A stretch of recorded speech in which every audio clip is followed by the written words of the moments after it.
नमस्कार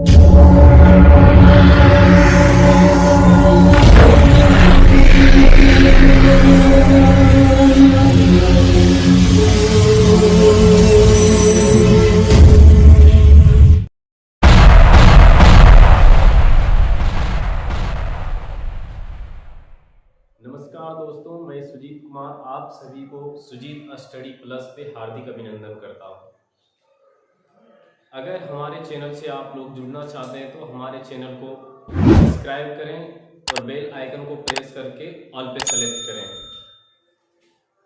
हमने पिछले क्लास में बात किए थे वास्तविक संख्या के बारे में, वास्तविक संख्या का परिचय दिए थे और वास्तविक संख्या में मैंने कुछ संख्याओं के बारे में बताए थे, जैसे पूर्ण संख्या, प्राकृत संख्या, अभाज्य संख्या, वास्तविक संख्या, परिमेय संख्या, अपरिमेय संख्या, ये सब के बारे में। तो हमको आशा है कि आप सभी वो संख्याओं के बारे में जानकारी ले ली होगी। और आज हम फिर से क्लास सेकेंड में आप लोग के लिए बताने जा रहा हूँ वास्तविक संख्या, जिसमें प्रश्नावली 1.1, जिसमें मैं प्रश्नावली 1.1 का इसमें सॉल्यूशन करने जा रहा हूं। तो इसमें क्या है कि सबसे प्रश्नावली 1.1 में सबसे फर्स्ट नंबर का क्वेश्चन है, निम्नलिखित संख्याओं का एचसीएफ ज्ञात करने के लिए यूक्लिड विभाजन एल्गोरिथम का प्रयोग कीजिए। तो इसमें देखो सबसे मेन पॉइंट क्या है, ये मेन पॉइंट है यूक्लिड विभाजन एल्गोरिथम, यूक्लिड विभाजन एल्गोरिथम। तो सबसे पहले हम इसका कॉन्सेप्ट समझेंगे और कॉन्सेप्ट समझने के लिए यूक्लिड विभाजन एल्गोरिथम को समझना होगा। तो सबसे पहले क्या है, कॉन्सेप्ट समझना है, क्योंकि कॉन्सेप्ट इज पावर। कॉन्सेप्ट क्या होता है, पावर होता है। अगर हम कॉन्सेप्ट को समझ ले तो फिर रट्टा मारने का कोई जरूरत नहीं पड़ेगा। अगर हम कॉन्सेप्ट को समझ लेते हैं तो क्वेश्चन अपने आप ये सॉल्यूशन इसका निकल करके आ जाएगा। तो क्या है, सबसे पहले क्या है, यूक्लिड विभाजन एल्गोरिथम। तो समझेंगे यूक्लिड विभाजन एल्गोरिथम। तो इसमें मैं कुछ संख्या लिखेंगे, कुछ हम मान लेते हैं, जैसे ए को हम डिवाइड किए बी से, तो मेरे पास भागफल आया क्यू और शेषफल मेरा बचा क्या, आर। तो उसी प्रकार ठीक ये हम कुछ डिवाइड करते हैं, कुछ भागा करते हैं, जो हमने बचपन में ही सीखा है। तो इसको हम डिवाइड करते हैं, ये कितना बार से लगेगा, ये 4 का टेबल में कितने बार से 20 आता है, तो ये 5 बार से आता है। तो हमने ये 20 को डिवाइड किया तो रिमाइंडर क्या बचा, 0। अब हम नेक्स्ट 20 को डिवाइड करते हैं 3 से, तो इसमें क्या बचता है, ये 6 बार से लगेगा और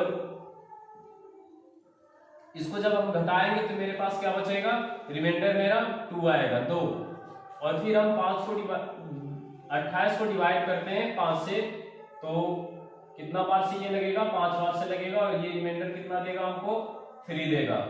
तो इतना तो हमको विश्वास है कि इतना सबको आता होगा। तो इसमें कुछ पॉइंट समझने वाला है, आखिर हमने ये क्यों बताया, ये तो इसमें जरूरत उतना नहीं था, ये तो सब लोग बचपन में ही सीखा था, लेकिन फिर भी हम इसमें क्यों बताएं, तो थोड़ा कॉन्सेप्ट समझना, हम कॉन्सेप्ट को समझाने के लिए इतना सारा चीज हम बताएं। तो सबसे पहले यूक्लिड विभाजन एल्गोरिथम का जो कॉन्सेप्ट होता है वो है A इक्वल टू, इसका फॉर्मूला है A equal to BQ plus R, BQ plus R। जहां जो रिमाइंडर बचता है, जो मेरा रिमाइंडर बचता है वो क्या होता है, या तो ये 0 के बराबर होता है या 0 से बड़ा होता है। जो रिमाइंडर मेरा बचता है वो क्या होता है, 0 के बराबर होता है या तो 0 से बड़ा होता है। लेकिन B से क्या होता है, लेकिन B से हर समय छोटा होता है, लेकिन B से हर समय छोटा होता है। तो ये कॉन्सेप्ट को समझाने के लिए हमने ये इतना बनाया। तो सबसे पहले देखो क्या है, रिमाइंडर मेरा या तो 0 के बराबर होगा। देखो हमने भाग किया तो रिमाइंडर क्या आया, मेरा 0 आया। तो हम कह सकते हैं कि ये रिमाइंडर क्या है, मेरे पास जो शेषफल बचा है वो क्या है, 0 के बराबर है। दूसरा क्या कह रहा है, या तो ये 0 से बड़ा होगा, रिमाइंडर क्या होगा, 0 से बड़ा होगा। तो मेरे पास देखो रिमाइंडर 0 से भी बड़ा क्या बचा, 2 बचा है। लेकिन ये तीसरा स्टेप में ये क्या बोल रहा है कि ये b जो है b से हर समय छोटा ही होगा, रिमाइंडर जो होगा b से छोटा ही होगा। तो b हमको किसको बोलते हैं, तो b बोलते हैं जिससे डिवाइड करते हैं। तो यहाँ देखो ये b है, ये b है, तो बताओ रिमाइंडर मेरे पास 3 बचा है, तो रिमाइंडर 3 बचा है तो क्या ये 3 जो बचा है वो b से बड़ा है या छोटा है? तो सर ये तो b से छोटा है, तो वही बोला जा रहा है कि ये b से हर समय क्या रहेगा, छोटा रहेगा रिमाइंडर। एल्गोरिथम, यूक्लिड विभाजन एल्गोरिथम का यही है कि b क्या है, हर समय बड़ा ही रहता है रिमाइंडर से, और रिमाइंडर हर समय b से छोटा रहता। तो इस कॉन्सेप्ट को, ये फॉर्मूला को ये याद रखना। और फिर हम इसका नेक्स्ट तो फर्स्ट नंबर क्वेश्चन का सॉल्यूशन कर रहे हैं। तो इसमें क्या है कि जो सबसे बड़ा है, जो संख्या इसमें सबसे बड़ा है उसको हम a मानेंगे, a इक्वल टू 225, और जो छोटा है उसको हम b मानेंगे। जो मेरे पास छोटा संख्या यहाँ दिया हुआ है उसको हम b मानेंगे। और मैं साइड में इसका कुछ इधर ध्यान से समझना है। सबसे पहले क्या है कि 135, तो 135 से डिवाइड करना है 225 को। बचपन में सीखे थे एचसीएफ निकालने के लिए 2 तरीका से, एक गुणनखंड विधि से और दूसरा भाग विधि से। तो भाग विधि से इसी तरह हम लोग सीखे थे। तो सबसे पहले क्या है, एक बार से लगेगा 135 आएगा, और जब इसमें घटाएंगे क्या होगा, 5 में से 5 घटेगा, 0 बचेगा। और फिर यहाँ पे 2 है तो 2 में से 3 तो नहीं घटेगा, तो फिर यहाँ से बाकी लेंगे क्या होगा, 12 में से 3 घटाएंगे कितना बचेगा, 9, और इधर क्या हो जाएगा 0। तो सबसे पहले क्या है कि यहाँ पे 90 आया।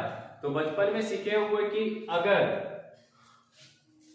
तुमने हमको नहीं काटा हम तुमको काटेंगे, ये शेषफल मेरे पास रिमाइंडर कितना आ गया, 90 आ गया। तो फिर से ये डिवाइड कर देते किससे, तो ये 135 से,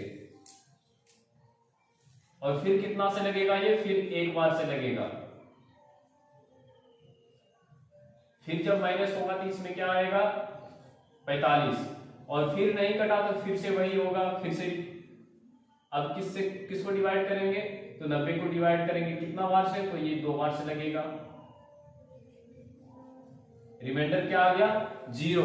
मतलब जब तक इसमें शेषफल 0 नहीं होता था तब तक हम लोग इसमें कटाते जाते थे, और जहां पे शेषफल 0 आया तो जो जिसके द्वारा यहाँ पूरा कट गया तो वही एचसीएफ होता था। तो यहाँ एचसीएफ क्या लिखते थे कि जो पूरी काट दिया, किसने काटा, तो 45 काटा, तो 45 यहाँ क्या पे हो गया, एचसीएफ हो गया। तो बस इसी को समझना है यहाँ पे। तो सबसे पहले क्या है, यूक्लिड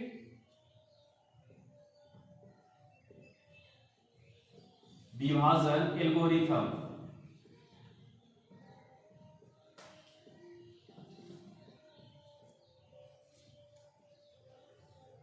तो इसमें क्या है कि a equal to b q plus r, जहां r क्या होगा 0 से बड़ा होगा या तो 0 के बराबर होगा, और b से क्या होगा हर समय छोटा ही रहेगा।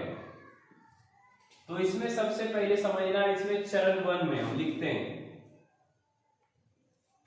चरण 1। इसमें देखो हम इसको डिवाइड किए तो क्या आया, इसको डिवाइड किए तो क्या आया, तो एक और होता है, ए हम पीछे भी बताए थे कि बीच वाला ए होता है, और जिससे भाग करते हैं तो वो बी होता है, और भागफल क्या होता है क्यू होता है, और जो रिमाइंडर जो शेषफल बचता है वो आर होता है। तो सबसे पहले क्या है ए, तो यहाँ सबसे पहले ए लिखा है तो हम लिखेंगे 225, क्योंकि बीच वाला ए होता है।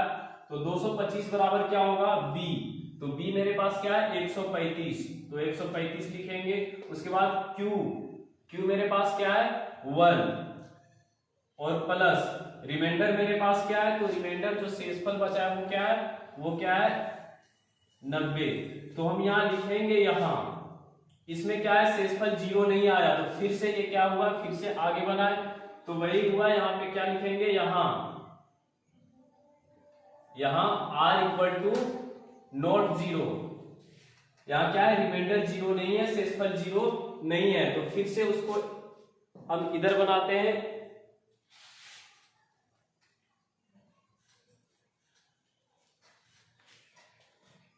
फिर नेक्स्ट स्टेप क्या है, ये दूसरा चरण में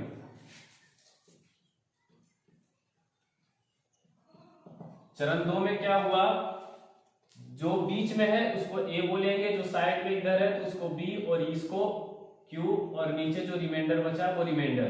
तो सबसे पहले क्या है 135 है, तो 135 बराबर मेरे पास क्या हो जाएगा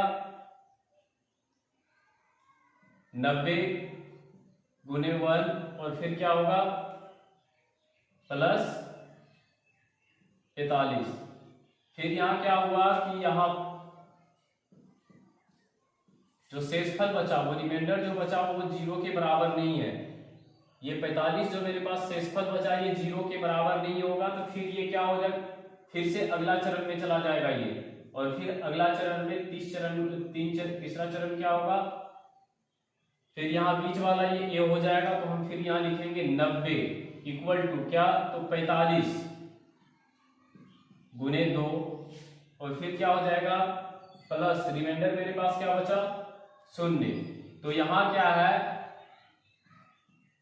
यहां रिमाइंडर r इक्वल टू क्या है 0 है, तो r इक्वल टू 0 आया तो HCF क्या हो जाएगा, HCF मेरे पास क्या हो जाएगा 45। जिसने 0 किया, जिसने पूरा पूरी काट दिया वही क्या होगा HCF हो जाएगा। तो किसने काटा था, तो ये 45 काटा, और यहाँ पे देखो 45 यहाँ आया, तो जिसने भी काटा वही क्या हो जाएगा HCF हो जाएगा।